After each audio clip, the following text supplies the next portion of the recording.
Film kali ini kita akan membahas film Shutter. Film yang bermula dari Tan dan kekasihnya yang bernama Jane pergi ke sebuah pernikahan temannya Tan. Sepulang dari sana, ketika Jane mengendarai mobilnya, sewaktu tidak fokus dengan jalanan, tiba-tiba mereka menabrak seseorang wanita yang sedang menyeberang. Kecelakaan pun tidak dapat dihindari lagi. Sontak, wanita yang ditabrak mereka pun tergeletak di jalanan dan terlihat tidak bernyawa lagi. Jane yang ingin turun dari mobil melihat keadaan wanita itu dilarang oleh Tan, dan Tan menyuruh Jane untuk tancap gas saja. Mereka pun pergi dari tempat kejadian perkara itu. Hari-hari berlanjut, Tan yang berprofesi sebagai seorang fotografer memfoto anak-anak yang sedang merayakan hari wisudanya. Ketika dalam sesi foto bersama, Tan dari lensa kamera melihat ada sesosok makhluk yang berada di tengah-tengah mereka. Jane yang kepikiran dengan kejadian tabrak lari beberapa hari yang lalu memarahi Tan karena Tan bersikap biasa saja akan kejadian sewaktu itu. Kemudian keanehan pun demi keanehan terjadi ketika Tan mengambil cetakan foto yang sudah dijepretnya, terheran-heran dengan hasil dari cetakan foto itu karena foto yang dihasilkan ada kecacatan yang membuat foto itu menjadi memutih atau silau. Setelah dicek, ternyata asal negatifnya memang sudah rusak. Jane yang melihat ruangan kamar gelap tempat di mana Tan mencetak film menjadi gambar, tiba-tiba pegangan pintu itu memutar dengan sendirinya. Penasaran, Jane masuk ke kamar gelap itu. Tiba-tiba muncul dari dalam wastafel ada sesosok makhluk dan melihat penampakan seorang wanita.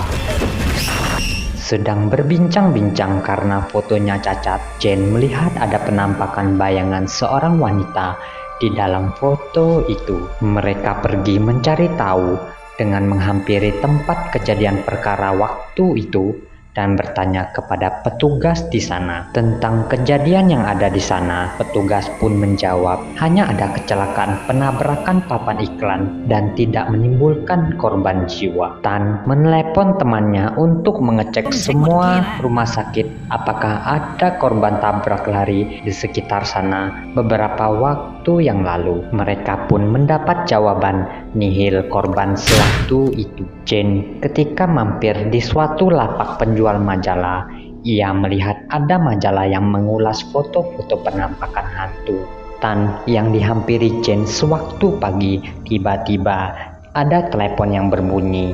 Ternyata yang menelepon itu adalah Jane. Sontak ia pun mengecek kembali kamar gelapnya, tetapi tidak ada Jane di sana. Tan akhir-akhir ini merasakan sakit di lehernya setelah kejadian kecelakaan itu. Kemudian mereka pergi ke tempat editor majalah liputan tentang foto-foto majalah hantu tersebut. Ternyata foto-foto pada majalah itu adalah hasil editan komputer. Bertemulah mereka dengan pemilik majalah itu. Pemilik itu menjelaskan kenapa ada penampakan pada foto-foto yang tidak sengaja. Karena foto itu pasti ada suatu pertanda, karena orang yang mati tiba-tiba muncul kembali, pasti ada pesan yang akan disampaikannya. Dan yang paling penting, bayangan-bayangan itu selalu ada hubungan dengan seseorang yang ada di dalam foto itu. Lalu Tan bertanya bagaimana bisa membedakan foto yang asli atau palsu. Pemilik itu menjawab dengan menggunakan kamera Polaroid, karena kamera itu langsung menghasilkan foto tanpa diedit lagi. Sewaktu Tan sedang bekerja memotret sesi foto pernikahan, tiba-tiba Tan dikerjai oleh hantu itu dengan mematikan lampu. Tan pergi ke rumah sakit untuk mengecek lehernya yang sakit itu, tetapi setelah dirongsen tidak ada keanehan di lehernya Tan. Ketika hendak mengambil obat-obatan, tiba-tiba suster yang ingin memberikan obat itu berkata aneh. Dengan cepat Tan pergi begitu saja. Ia menjemput Jane di ruangan kelasnya. Tiba-tiba Jen berparas aneh dan berdarah. Ternyata itu hanya mimpi buruknya saja. Tan yang kedatangan temannya Ton bertingkah aneh dengan mengatakan ia akan mati dan meminta foto-foto itu, yang Tan sendiri tidak mengerti maksud dari temannya itu. Hendak menelepon istrinya Ton pun menghilang mendadak. Jen yang melihat foto jepretan Tan membandingkan foto-foto itu dan mendapat kesimpulan bahwa foto yang cacat itu ada di sebuah ruangan di kampus itu. Jen mengecek ruangan itu yang ternyata adalah sebuah laboratorium biologi. Memfoto salah satu sudut ruangan itu, Jen pun mendapat teror dan tanda ada salah satu foto yang pecah, yang mana foto itu adalah foto mahasiswi yang bernama Natre. Melihat foto-foto kelulusan, ada foto Tan bersama Natre itu. Tan yang pergi ke rumah Ton, tiba-tiba Ton pergi ke balkon kamarnya dan loncat dari sana. Seketika Ton pun tewas. Ketika sedang berdua, Jen pun bertanya tentang foto Tan bersama dengan Natre dan apa hubungan mereka, karena foto yang menghantui itu adalah Natre. Ternyata Tan dan Natre mempunyai hubungan istimewa, tetapi karena Tan merahasiakannya dari temannya, karena Natre dijauhi oleh orang di seluruh kampus karena orangnya pendiam dan aneh. Natre sangat mencintai Tan, tetapi ketika Tan bersama teman-temannya, mereka seperti tidak mengenal satu sama lainnya. Natre pun mencoba bunuh diri karena ia dicampakkan oleh Tan. Suatu ketika Tan sedang berada di toilet umum, mau buang air besar, ia pun kehabisan tisu. Ada orang di sebelah lalu meminta tisu toilet. Sontak tisu pun diberikan ke dia, tetapi kuku orang tersebut seperti kuku wanita. Padahal itu adalah toilet pria. Ketakutan, tetapi Tan pun penasaran, lalu mendobrak pintu. Kemudian ada penampakan wanita jadi-jadian. Tan yang sedang menyetir melihat ada Natre di sana menghantuinya.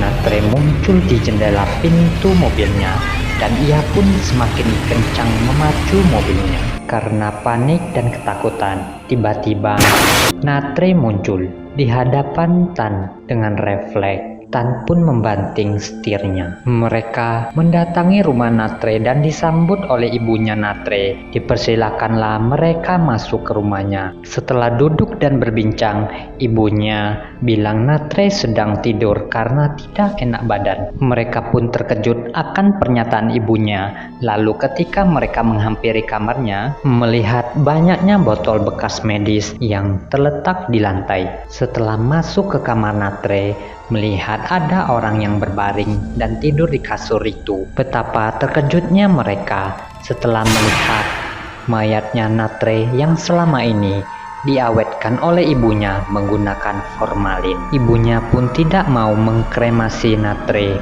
dan mereka menunjukkan foto-foto penampakan Natre yang bergentayangan di sekitar kampus di ruangan di mana Natre biasa berada. Setelah mendapatkan penjelasan, akhirnya ibunya bersedia untuk mengadakan upacara kremasi pada tubuhnya Natre supaya rohnya bisa tenang di alam sana. Setelah upacara kremasi itu selesai, ketika sedang tertidur, Tan masih didatangi oleh Natre. Ia lari terbirit-birit keluar kamar dan menuruni tangga, tetapi ia menuruni tangga yang sama berulang kali dan terjatuh dari tangga itu. Kemudian bertemu Jen, tetapi itu adalah Natre yang sedang menyamar.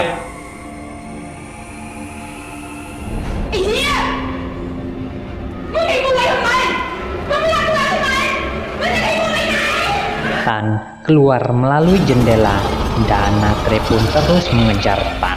Terkejut, ia pun terpeleset dan jatuh dari ketinggian, membuat ia pun dilarikan ke rumah sakit. Saat Jane sedang mencetak foto dari kameranya Tan, tiba-tiba ia melihat ada hasil foto yang aneh. Ternyata foto itu adalah petunjuk yang diberikan oleh Natre yang mengarah kepada rak buku di rumah Tan itu. Ia mengecek ada apa sebenarnya dengan rak buku itu. Tidak sengaja menemukan negatif film yang disimpan oleh Tan, yang mana terdapat foto Natre yang sewaktu itu diperkosa oleh teman-temannya Tan, yang mana Tan dipaksa untuk memfotonya. Jika Natre sampai mengadu, maka akan disebarluaskan foto itu. Karena Tan merahasiakan hubungan mereka, ia pun terpaksa melakukan itu. Karena sudah kesal, Tan pun menantang untuk Natre menampakkan wujudnya. Karena tidak juga muncul, ia mencari keberadaan Natre dengan cara memfoto memakai kamera Polaroid di setiap sudut ruangan di rumahnya untuk mengetahui keberadaan Natre. Karena kesal tidak menemukan Natre, ia pun membanting kameranya itu. Tetapi kamera Polaroid itu tiba-tiba menjepret sendiri dan hasilnya tidak terduga. Ternyata selama ini Natre berada di atas lehernya Tan. Itulah mengapa lehernya Tan sering sakit, dan ketika ia menimbang berat badan, timbangan itu terasa sangat berat. Kemudian biksu kecil melihat ada yang aneh dengan dirinya sewaktu itu. Tan pun baru menyadari bahwa ia selama ini menggendong Natre, dan kemudian ia pun terjun dari jendela. Sangat beruntung ia masih hidup, tetapi kondisi dan kesehatan mentalnya jadi terganggu sehingga ia dimasukkan ke rumah sakit jiwa. Dan sampai saat itu juga ia masih menggendong Natre, dan akhirnya cerita pun tamat. Jika kalian suka dengan video ini, silakan like dan subscribe. Jika tidak, silakan dislike dan berikan kami masukan di kolom komentar. Terima kasih.